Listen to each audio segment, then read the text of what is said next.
atau kalau lebih tepat kita katakan adalah strategi bisnis untuk di era digital ya, digital marketing. Dan selamat bergabung kepada Anda yang sudah memulai atau join pada channel kami di sini ya. Langsung saja kita bahas satu persatu rekan-rekan sekalian ya. Oke, apa itu digital marketing strategi? Sebelumnya kita ulas dulu ya sedikit. Secara prinsip, digital marketing tidak lepas daripada suatu tataran ilmu marketing pada umumnya. Kita lihat dulu satu persatu apa itu prinsip ilmu marketing.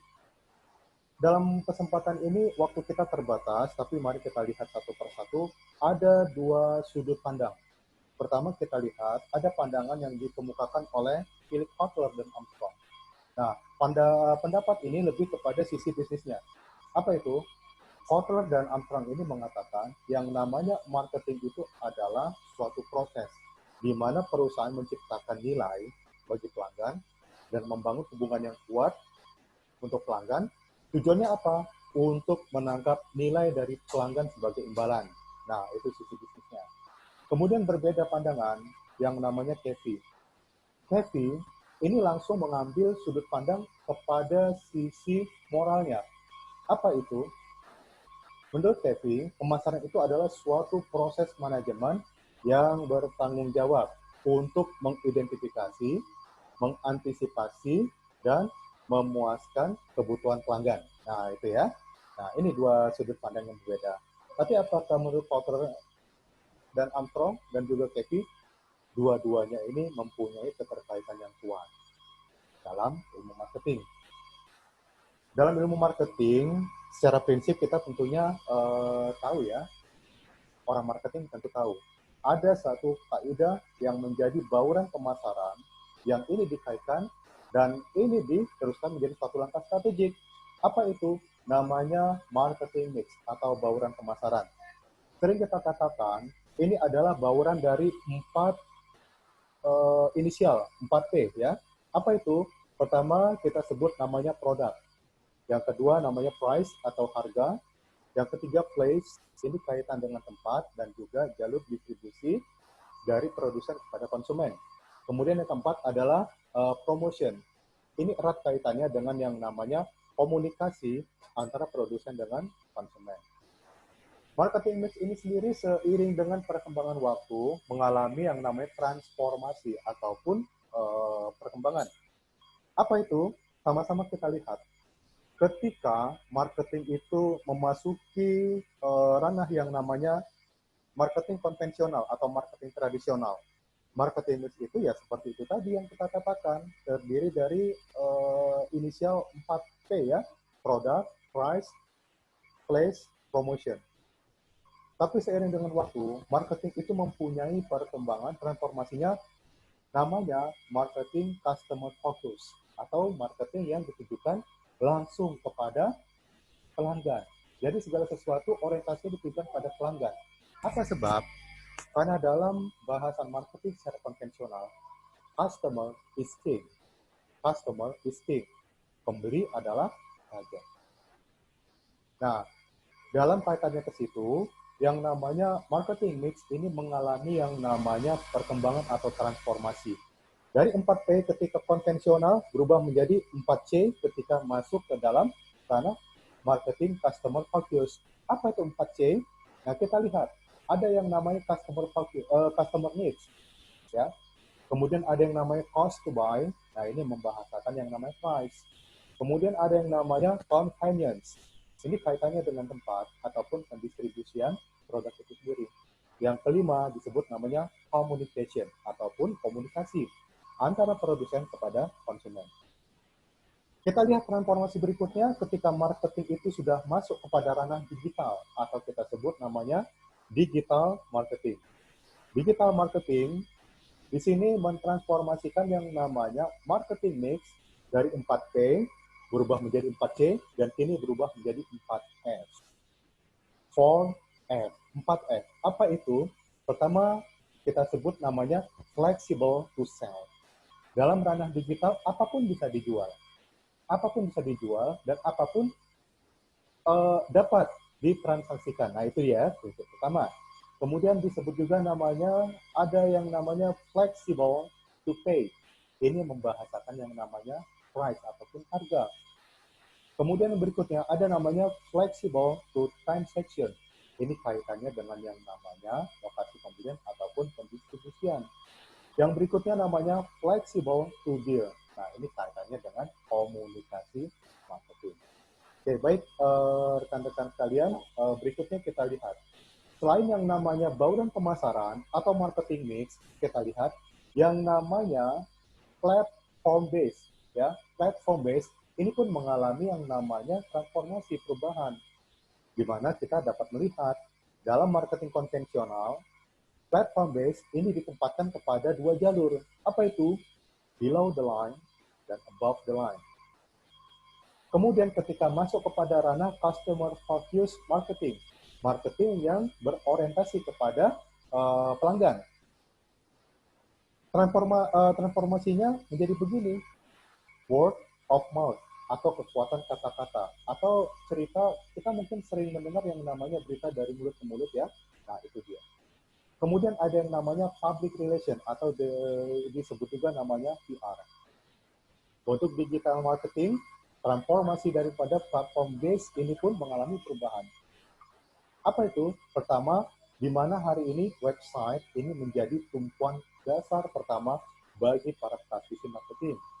Kemudian sosial media ini pun menjadi tumpuan berikutnya. Bahkan hari ini platform usage ini lebih besar atau lebih condong itu orientasinya kepada sosial media dibandingkan website. Nah kemudian email base ini pun masih menjadi yang namanya platform base daripada aktivitas marketing. Nah, baru perkembangan berikutnya, dalam ranah digital marketing, ada yang namanya application base. Artinya, semua bentuk yang namanya bauran pemasaran ini dimasukkan ke dalam yang namanya ranah aplikasi. Hari ini aplikasi itu kalau kita lihat dari mana sih kita dapat? Hari ini ada dua.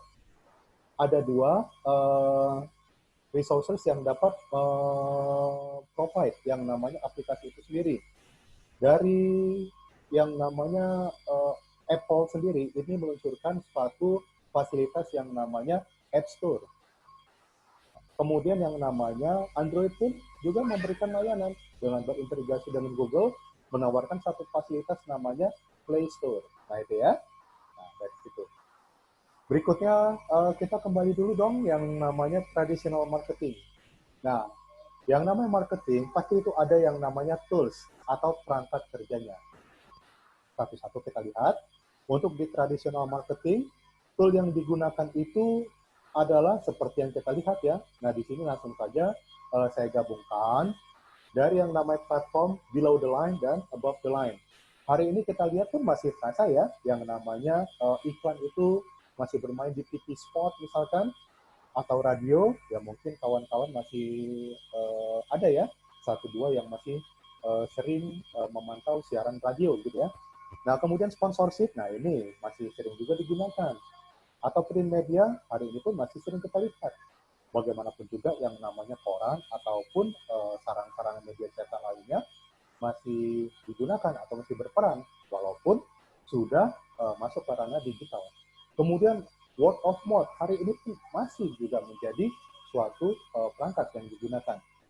Kemudian ada pula yang namanya pers. Nah ini dengan mengkaitkan dengan yang namanya suatu berita, ini kaitannya dengan PR gitu ya. Kemudian ada yang namanya direct marketing. Salah satunya itu adalah personal selling dan lain sebagainya gitu.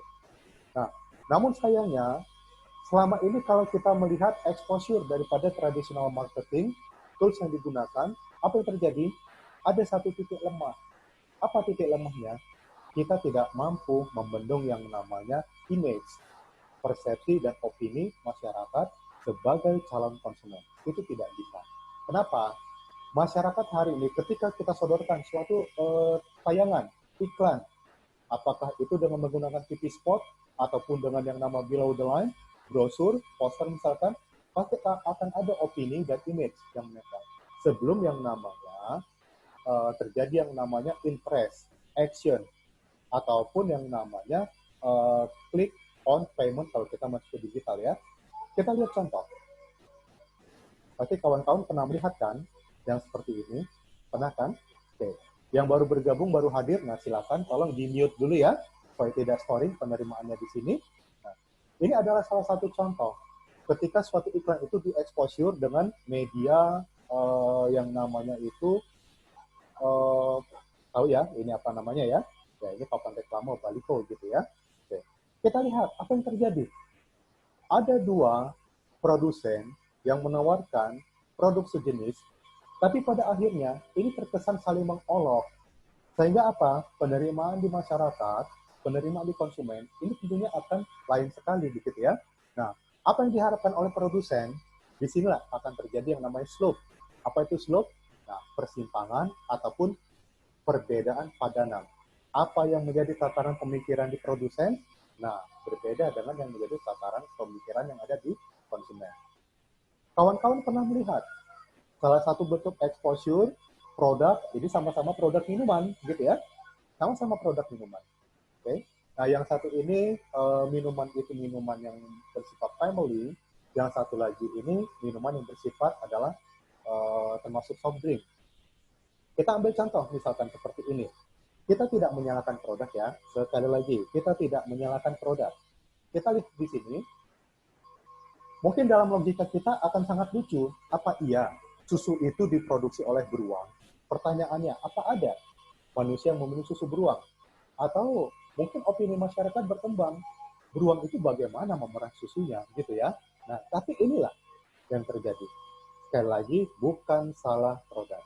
Dan dalam konteksnya, diskus kita kali ini, bukan untuk melemahkan yang namanya branding. Bukan ya, ini hanya untuk pembelajaran. Kemudian kita lihat, kita tidak bisa menyangkal yang namanya slope ataupun perbedaan opini di masyarakat. Apalagi sampai ini terjadi terasosiasi seperti ini, begitu ya. Nah, dari sejak awalnya yang namanya teh botol, kemasannya tentunya menggunakan kemasan yang berbentuk botol, gitu ya. Tapi kenapa ini berubah menjadi kotak? Padahal sebelumnya sudah ada produk yang sejenis yang dia mengendorse namanya teh kotak. Kenapa teh botol jadi kotak? Nah, begitu ya. Tapi tetap namanya botol. Nah, kawan-kawan, nah ini ada beberapa satu hal yang menjadi anekdot juga di beberapa tahun terakhir ini. Tahu kan? Yang saya maksud, biskuit seperti ini tahu kan? Nah, oke. Sudah pernah ya? Tahu kan? Nah, sudah. Sekali lagi kawan-kawan ya, ini kita bukan mau melemahkan yang namanya produk.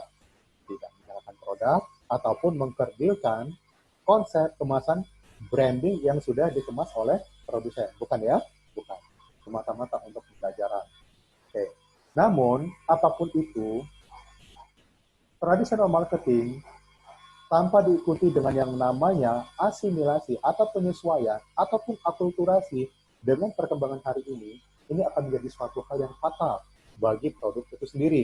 Kawan-kawan, ya rekan semuanya, masih ingat dengan yang namanya merek ponsel yang satu ini? Ibu tahu ya, yang kelahiran setelah tahun 80, pasti tahu lah ini, ya, pasti tahu. Oke. Namun apa yang terjadi? Karena keterlambatan produsen dan manajemen perusahaannya untuk berasimilasi dan berakulturasi dengan kondisi dan perkembangan hari ini, nah, hari ini kita lihat peran, keberadaan, dan positioning dari produk ini sudah diambil oleh produk yang sejenis tapi dengan branding yang lain. Masih ingat, ini ketika kita zaman suka berkamera di era tahun 90-an, atau berkamera tapi dengan konsep itu instan, ya. Masih ingat ya? Kemana sekarang produk ini? Oke, kalah bersaing dengan yang namanya smartphone. Di dalamnya sudah ada yang namanya itu kamera digital sendiri, ya. Bahkan sudah ada edit sendiri. Orang tak perlu lagi cuci-cuci foto. Nah, dia bisa edit sendiri, kemudian kapan waktu dia pun bisa cetak. Atau hari ini pun cetak mencetak sudah hampir habis atau hampir hilang yang namanya daya minat ya di mata masyarakat. Oke, baik kawan-kawan sekalian, rekan-rekan, kini kita coba membahas yang namanya digital marketing. Sebenarnya apa sih digital marketing itu? Nah, saya ambil satu petikan saja. Ini menurut Strauss dan Strauss ya.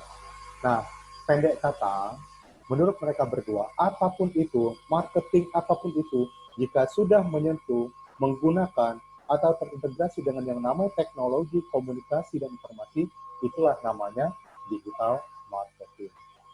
Kita lihat, nah, di mana letak fundamental perbedaan antara digital marketing dengan tradisional marketing.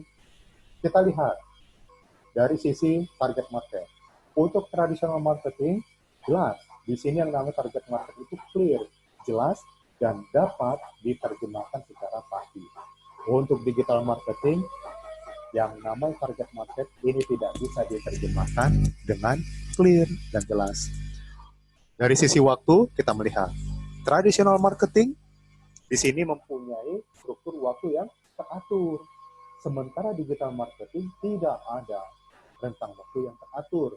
Contoh misal, teman-teman, rekan-rekan yang sudah bermain di digital marketing, jangan heran jika tengah malam kita dapat notif masuk email pukul berapa? Jam 1 malam. Dari mana? Ternyata email itu datangnya, katakan saja, dari Las Vegas. Oke, kenapa? Las Vegas. Kalau di sini pukul 1 malam, nah di Las Vegas mungkin bukan pukul 1 malam. Kalau di sini gelap, di sana mungkin terang. Nah, seperti itu. Untuk biaya, jelas. Secara empiris kita sudah menghitung di mana yang namanya biaya di tradisional marketing relatif jauh lebih tinggi. Nah, sementara di digital marketing banyak sisi cost itu yang dipangkas. Terjadi cost cutting yang cukup signifikan ketika kita mengimplementasikan ataupun kita menggunakan sarana teknologi dalam marketing. Kemudian gaya komunikasi, kita lihat bagaimana yang namanya komunikasi di tradisional marketing ini betul-betul sangat menjunjung tinggi etika ya dan terstruktur. Bagaimana halnya dengan yang namanya marketing digital? Maaf, marketing digital dalam hal ini kalau kita melihat ya hampir bukan tidak ya, tapi hampir menyampingkan yang namanya etika komunikasi dan berbahasa. Banyak contoh nanti akan kita bahas daripada bisnis kita tetap di channel ini juga ya. Nah, muncul pertanyaan, apa sih alasan para pengusaha masuk ke bisnis digital atau marketing digital? Pertama di sini ada unsur kesempatan, ya. Kesempatan untuk memasuki lini bisnis yang lebih lebar. Kemudian di sini tentunya apa nih? Low cost. Terbukti yang namanya digital marketing, belanja marketingnya jauh lebih murah dibandingkan yang namanya tradisional marketing. Kemudian revenue increase ya. Revenue increase ini di mana di sini setelah mendapatkan kesempatan untuk masuk ke lini bisnis yang lebih luas, artinya kesempatan untuk mendapatkan atau meningkatkan omset lebih besar juga terbuka dengan luas di sini. Terbuka lebar maksudnya gitu ya. Kemudian funnel connection. Sangat memungkinkan kita langsung tertuju kepada suspek ataupun audiens spesifik.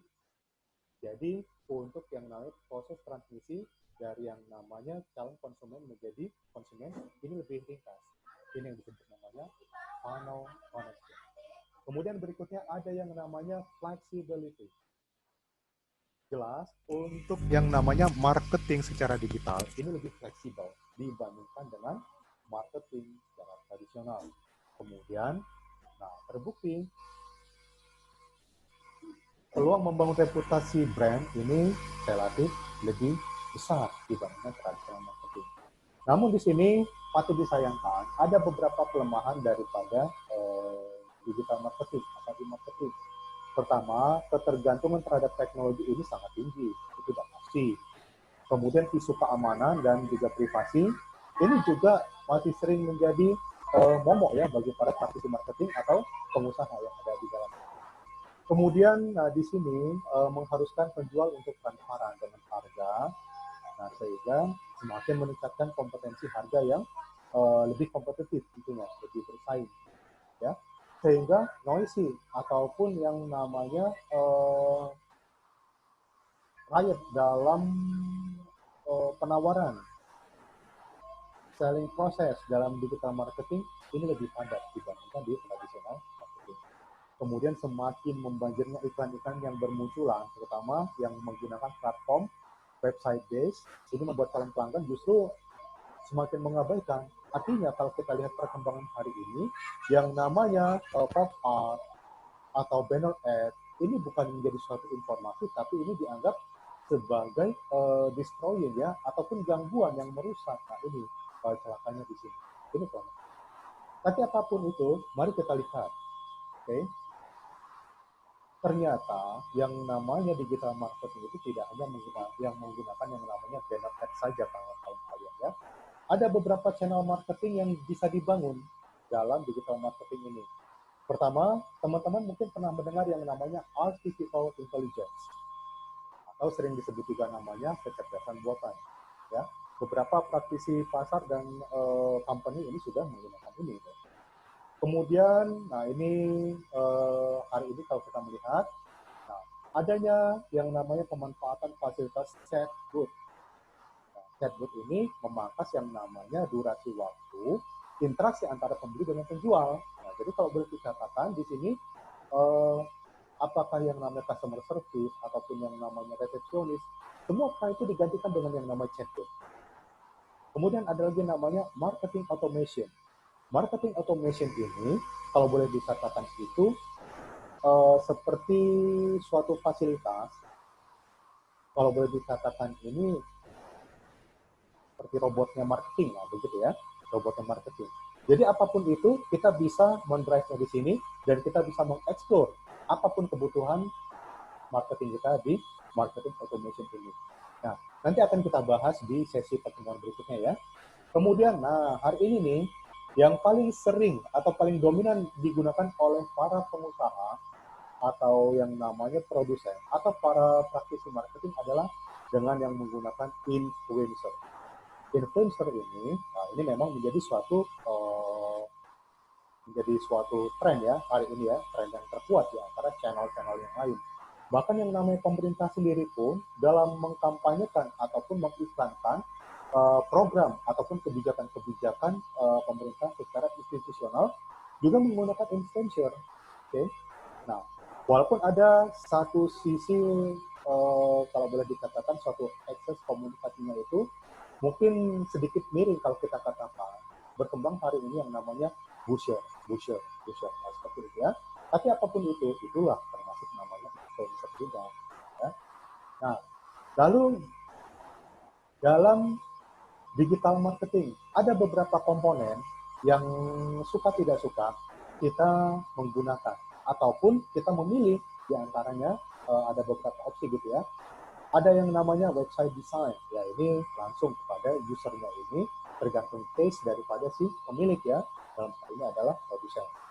Kemudian ada juga dengan menggunakan fasilitas namanya searching engine ya atau SEO, search engine optimization begitu ya. Hari ini kalau kita lihat sering, kita nggak usah capek-capek cari suatu produk, tinggalkan ke Google, nah kita masukkan satu kata, lalu dia pun akan men-sort ke bawah, apa nih yang tepat, atau apa nih yang sekiranya mendekati, apa yang kita launch dari kata yang kita ketik di yang namanya search citingnya itu ya. Kemudian ada yang namanya pay per click, nah, kemudian ada yang namanya social media marketing atau SMM ya. Ada email marketing, ada display marketing. Nah, ini masih menggunakan yang namanya banner ad gitu ya, di brosur gitu ya. Nah, ada lagi yang namanya content marketing. Oke. Nah, pada dasarnya yang namanya strategi bisnis ataupun strategi marketing ini mengikuti yang namanya itu pola ataupun langkah-langkah yang ada di tradisional marketing atau di tradisional bisnis. Mulai kita tentukan visi misi seterusnya ya, sampai kita tentukan tujuan, kemudian kita tentukan lagi apa yang menjadi program kita. Nah, mungkin kalau di tradisional marketing langsung kita kembangkan yang namanya analisis lingkungan, apa ini SWOT-nya begitu ya. Lalu kita masuk kepada yang namanya tactical and action planning begitu ya. Nah, atau kawan-kawan mungkin sering menyebut namanya Strategic Action Plan atau SAP begitu ya. Nah, untuk digital marketing juga sama demikian. Hanya saja di sini pendekatan ataupun paradigmanya sedikit bergeser gitu ya.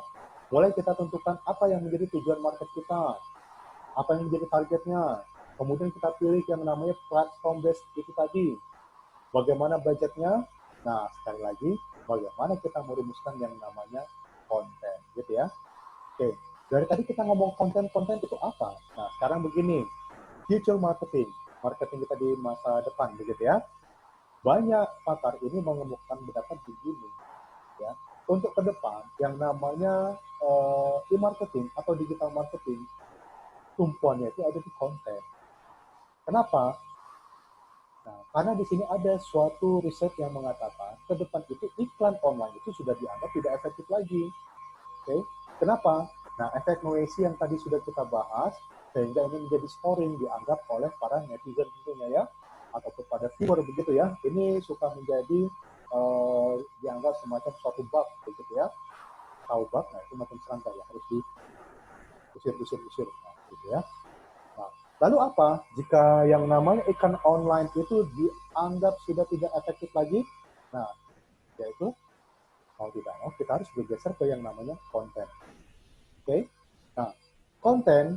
Nah di sini yang menjadi tantangan oleh para marketer berikutnya adalah bagaimana kita merumuskan ataupun kita meng-create yang namanya konten semenarik mungkin. Oke, ambil contoh misalkan ada satu produk. Katakan produk ini adalah produk makanan bayi. Oke, nah untuk memasarkan produk makanan bayi ini, kalau kita gunakan paradigma tradisional marketing, tentu sama sekali saya tidak kenal. Oke, tapi nah ketika kita masuk ke ranah digital marketing begitu ya, nah disinilah yang namanya konten itu kita kemas, kita buat sehingga yang namanya viewer, konsumen itu merasa teredukasi. Apa pentingnya produk yang ditawarkan itu? Apa benefitnya? Ya. Kemudian apa aspek-aspek kemudahan dan hari ini yang namanya viewer, yang namanya konsumen di ranah digital lebih bersifat uh, kalau boleh dikatakan ini lebih bersifat pada fungsional ya. Apa keuntungannya? Nah itu dia. Oke. Dengan kata lain, konten ini kita kemas bukan hanya sebagai mendidik, tapi kita juga mendrive yang namanya konsumen, keyword untuk tahu, suka, trust. Kemudian, nah ini yang penting ya, ada 3 hal penting dalam digital marketing yang menjadi suatu pertaruhan. Apa itu? Like, share, and comment. Nah, itu dia. Oke, nah berikutnya, untuk merumuskan konten ini sendiri ada beberapa langkah-langkah. Mulai kita tentukan goal-nya, kemudian kita riset, buyer, nah dalam hal ini viewer ataupun konsumen yang akan membeli produk kita gitu ya. Kemudian kita pilih platformnya sendiri, nah apa yang mau kita gunakan? Sosial media kah, website based kah, atau yang namanya email kah, atau aplikasi. Kemudian sebelum itu kita launch itu sendiri, konten itu, kita brainstorm dulu ide konten kita. Makanya di sini penting, teman-teman jangan bermain sendiri, tapi bentuk tim. Ini penting. Kenapa? Ya, dengan adanya tim yang namanya brainstorm ini akan menghasilkan suatu kualitas ide yang betul-betul cemerlang. Tentunya nantinya akan lebih responsif ketika itu nanti sudah di-exposure gitu ya. Nah, kemudian tentukan yang namanya jenis kontennya seperti apa. Jangan lupa kita kelola konten itu, dan pada endingnya, nah jangan lupa ya, ini yang suka banyak lewat. Para praktisi marketing, pengusaha, ketika sudah melaunch yang namanya konten, lupa, tidak diukur, makanya penting yang namanya audit konten. Oke? Nah, banyak sebenarnya jenis konten yang bisa dipilih oleh rekan-rekan, teman-teman sekalian ya. Oke? Teman-teman bisa memilih yang namanya blog. Di dalamnya bisa kita sisipkan yang namanya hasil riset mungkin, survei, tip dan trik misalkan begitu ya, tanya jawab, kemudian kita share opini, kemudian nah ini yang namanya kaum milenial pasti suka yang namanya ramalan-ramalan, zodiak, konsultasi ya. Kemudian ada yang namanya newsletter. Ini dengan pendekatan PR. Ya.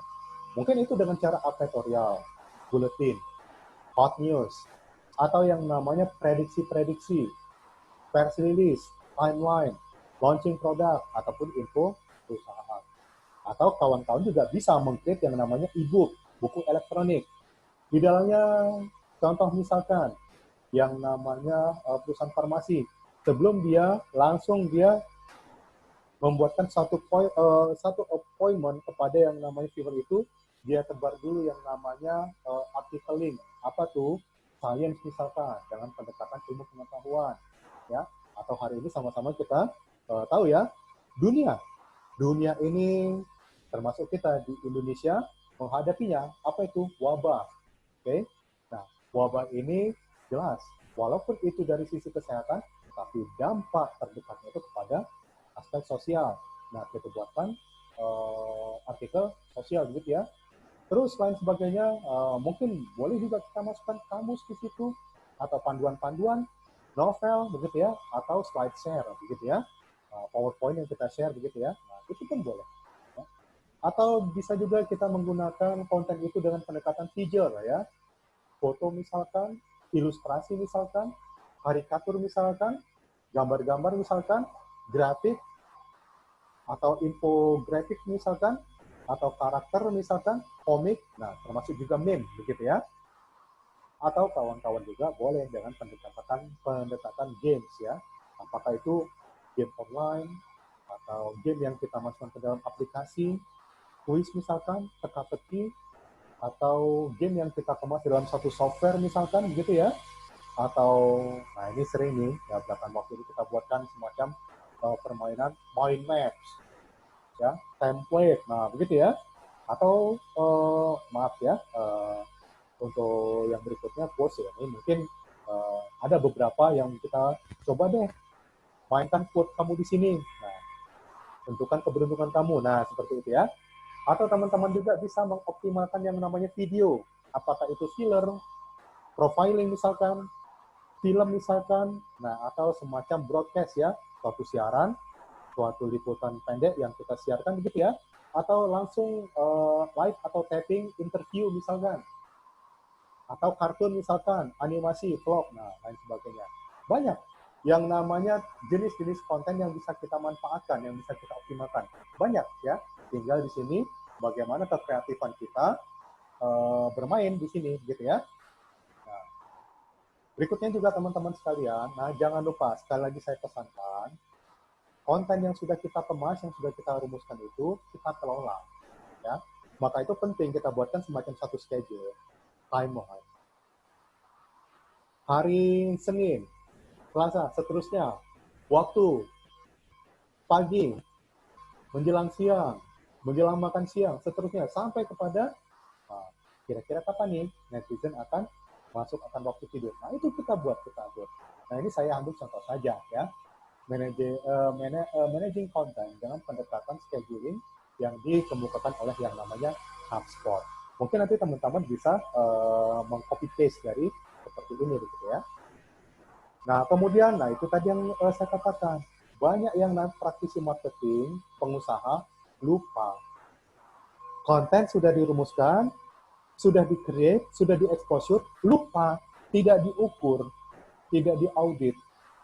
Ini pentingnya yang namanya audit itu, konten itu kita audit begitu ya. Ya. Mulai dari konsepnya, kemudian konteksnya sendiri, kemudian gaya komunikasinya, berapa biayanya, kemudian target komunitasnya, kemudian seperti apa exposure-nya, platformnya juga kita teliti, apakah lebih potensial kita gunakan website misalkan, atau mungkin justru kita banyak tebarkan di aplikasi ya. Nah ini tinggal bagaimana kita lihat penyerapan daripada konten itu di netizen atau masyarakat atau konsumen ya. Nah kemudian apa nih bentuk feedbacknya? Oke, nah semua ini menjadi suatu circling yang penting untuk disikapi bagi siapapun kita praktisi marketing digital. Oke, nah tentunya kita bertanya ya, seperti apa takarannya, ukurannya? Ingat, konten yang baik, kemasan yang baik, kita lihat dari 5 pendekatan dulu ya. Pertama kita lihat people lead. Ya. Tentunya kita harapkan setelah kita menggunakan digital marketing ini, people lead itu justru akan 3 kali lebih banyak jika itu dibandingkan dengan tradisional marketing gitu ya. Nah, kemudian yang namanya biaya, oke. Okay? Kita memang tidak bisa muluk-muluk, tapi coba deh di sini kita buatkan satu standar. Jika yang namanya cost cutting, penghematan dari tradisional marketing ke digital marketing minimal 62% atau lebih, ya berarti lebih efektif kita menggunakan konten itu kita tebar di digital marketing. Kemudian, nah, jangan abaikan yang namanya people experience. Oke, okay? Nah, banyak ada satu ungkapan begini ya, ada satu pepatah yang dikatakan oleh para netizen, jangan kau siksa mataku dengan iklanmu. Nah, ini tentu bahaya. Jika ada suatu quote seperti ini dan ini masuk ke dalam kita punya produk, kita punya usaha, alamat celaka begitu ya. Nah, sekali lagi, yang namanya keyword ini mempunyai peranan penting daripada konten yang di dalamnya ada produk yang akan kita tawarkan, ya. Penting untuk kita giring. Yang namanya keyword ini betul-betul dia mempunyai experience, suatu pengalaman, ya, suatu explore yang dia temukan dari apa yang kita launch, konten yang sudah kita exposure gitu ya. Apa informasi-informasi dalamnya penting bagi keyword untuk mendapatkan itu. Berikutnya, yang namanya keyword ini adalah calon pelanggan kita. Sebelum dia menjadi pelanggan, penting untuk kita puaskan. Mungkin berbeda pendekatannya. Ketika dia sudah menjadi pelanggan, bagaimana kita harus puaskan, dan sebelum dia menjadi pelanggan, seperti apa cara kita memuaskan. Konten inilah yang menjadi jembatannya. Oke, nah maka itu di sini, ya, saya berani katakan begini, jika 70% viewer merasakan puas, senang, enjoy dengan konten yang dia terima atau konten yang kita launch pada viewer, yes, berarti konten kita ini kita sudah mendapatkan additional point, 1 poin tambahan lagi begitu ya. Berikutnya, jangan lupa, ini yang penting, kita meluncurkan yang namanya konten, tapi yang namanya viewer ini tidak mendapatkan apa-apa, ini tidak baik ya. Justru di sini, sekali lagi saya katakan, yang namanya konten ini kesempatan, ini menjadi jembatan antara produsen dan konsumen. Tentunya di sini kita harapkan ada satu emotional bonding yang tercipta. Oke, okay? Kalau yang namanya traditional marketing lebih menggunakan yang namanya customer relation management untuk mendapatkan yang namanya emotional bonding ya, dengan teknik personal approach misalkan. Tapi digital marketing kita dengan menggunakan konten ini ya, di konten inilah yang menjadi jembatan dan sarana kita untuk menjalin emotional bonding. Jika saya berani katakan begini loh, jika 72% viewer itu merasakan semacam ada satu ketertarikan, bahkan sudah tercipta rasa senang dan akraban antara viewer dengan resourcer, ya tentunya kita yang memiliki konten. Artinya emotional bonding itu sudah terbangun, sudah tercipta. Jika itu sudah terbangun, maka yang namanya cross selling kita pada langkah berikutnya akan lebih mudah lagi. Oke. Nah, teman-teman sekalian, waktu kita tidak banyak, ya. Mungkin hanya ini yang dapat kami sampaikan. Mudah-mudahan bermanfaat, ya. Lain-lain hal, bagaimana teknik kita mengemas yang namanya email, bagaimana memberdayakan yang namanya sosial media, bagaimana kita memberdayakan yang namanya video, ya, atau lain sebagainya tadi, bagaimana membuat blog, mengoptimasikan yang namanya blog, sampai yang namanya mengukur bagaimana biaya untuk digital marketing ya, tentunya akan kita bahas untuk di sesi berikutnya ya. Oke. Nah, pesan dari saya di sini, selamat bekerja, stay at home, tetap di rumah, kita bekerja dari rumah ya, bekerja dari rumah, work from home, dan kita tetap bekerja di situ, dan sama-sama kita buat afirmasi sendiri ya, kita tekadkan, kita menang melawan corona. Semoga Allah tetap bersama kita. Demikian dari saya. Billahi taufiq wal hidayah. Assalamualaikum warahmatullahi wabarakatuh. Ya, tetap semangat teman-teman semuanya. Jangan kemana-mana. Kita bantu pemerintah, kita bantu Indonesia, kita bantu dunia. Ya, semoga virus ini cepat berlalu dan kehidupan bisa kembali normal seperti sedia kala. Dari saya demikian, billahi taufiq wal hidayah. Assalamualaikum warahmatullahi wabarakatuh.